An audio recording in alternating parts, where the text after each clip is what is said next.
YouTube, what's good? We back with another video. In today's video, I'm gonna be doing a high bar fade once again on my boy Angelo. Only this time he dyed his hair, so I haven't seen it yet. So we're gonna see what he working with. But yeah, I hope you guys enjoyed my last video doing the 360 GZ challenge. I really appreciate the feedback and everybody that tagged him. You know, if he sees it, he sees it. If he doesn't, he doesn't. But you know, it's still good that you guys got to see kind of how I cut throughout the day. But yeah, hope you guys enjoyed the video. Leave a like, comment, and subscribe to my page. And I'm gonna see y'all in the end.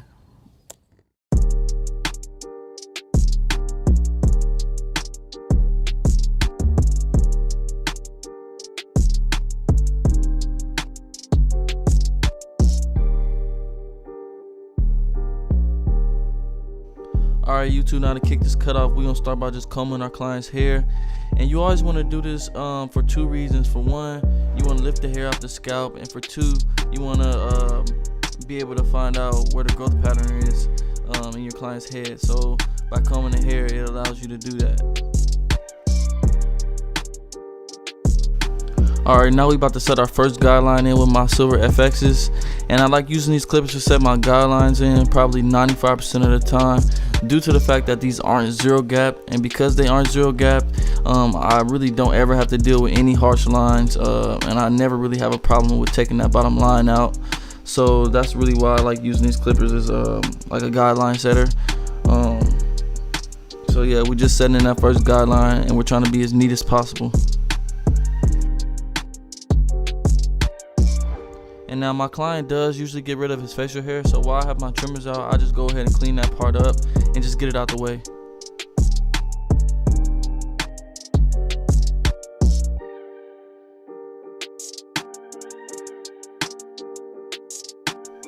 And so after we set that first guideline in, we're just gonna go in and follow it up with the close shavers just to get everything real skin tight.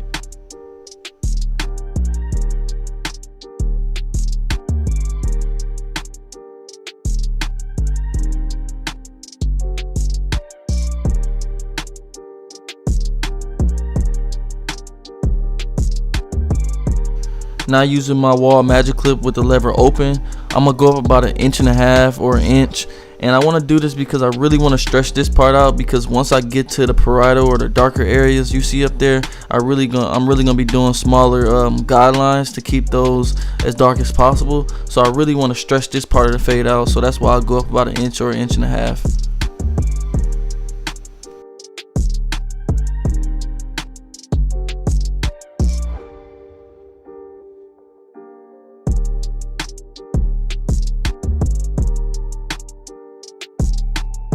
Then what I like to do usually is I'll just take my trimmers and I'll just nudge at that bottom line just to break that barrier and make it easier to take that bottom line out. It's just like something, it's an extra step. You don't really need to, but I'll do it anyway.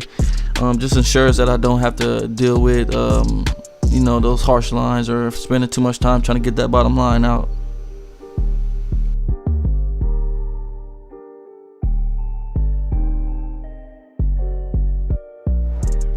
Alright, so now we about to go in with the lever closed just to remove that bottom line completely, and then we're gonna open up halfway, and that should finish fading out that part.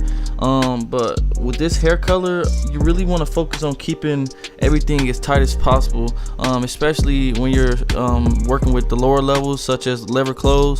So when I'm doing my lever close, as you can see, I'm really taking my time. I'm not going up too high, because if I go too high, I really don't have that much room for air. Even though I did go up 1 inch, 1.5 inches, my objective is still to keep it as dark as possible.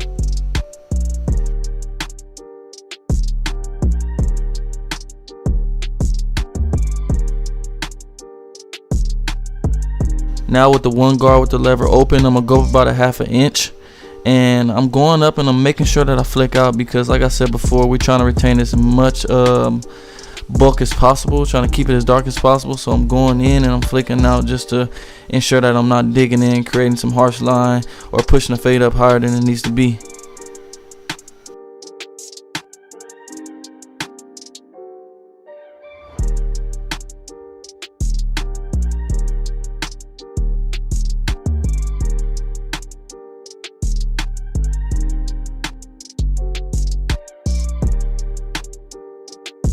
So then to remove that guideline we set in with the 1 guard, I pulled out my half guard, and now I got the lever closed. I'm just flicking at that bottom line, and then after I no longer see that bottom line, I'm gonna open my lever to halfway to finish fading that part out.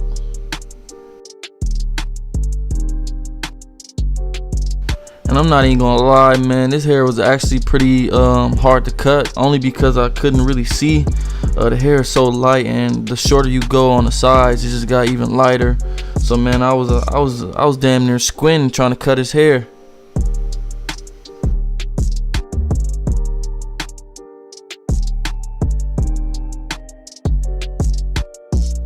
So now that we've reached the bulky area up there, I'm gonna take a 1.5 guard, and I'm just gonna take it straight off his head.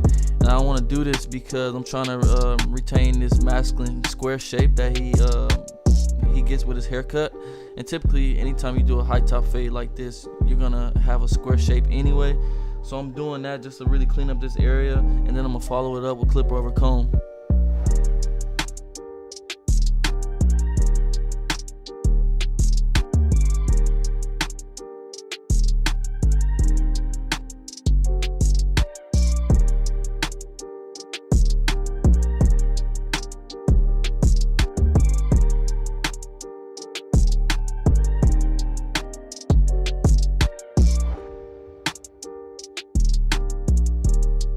So here I'm about to go in and just do a little bit of detail work. Just go in and hit any light or dark spots that I see, and just really refine this fade.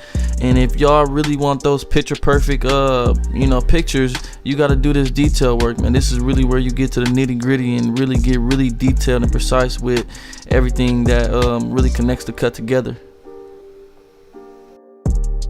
Now it's time to do the line up.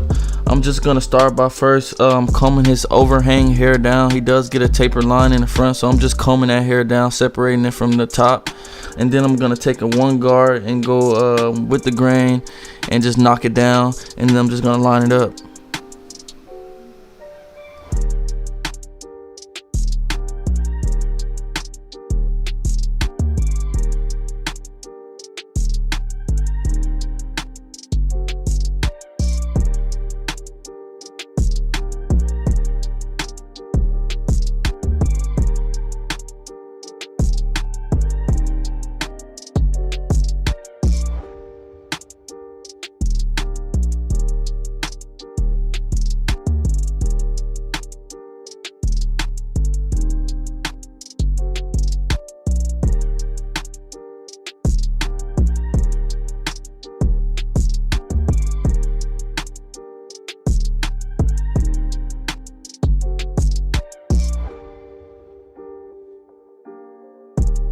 So my boy Angelo did just dye his hair about 2 days ago, so his hair is still adjusting to it. So this time we're gonna do a light trim.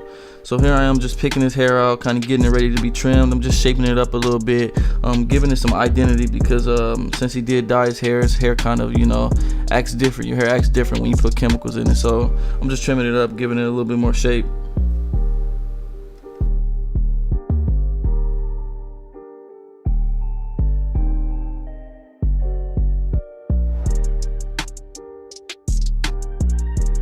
So I did end up using a Barber Magic Pencil on him.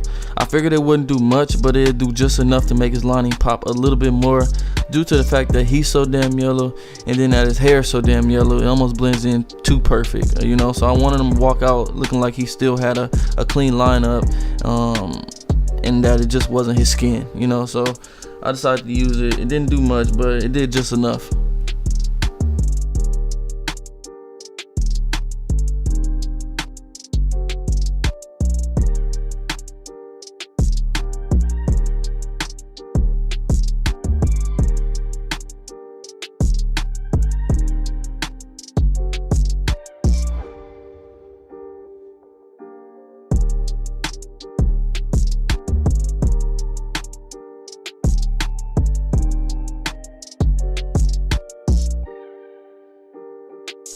And to finish off this cut, I'm gonna just go in and saturate his hair just to get it nice and moist, so that when I follow it up with the curl sponge, it really brings out his curls.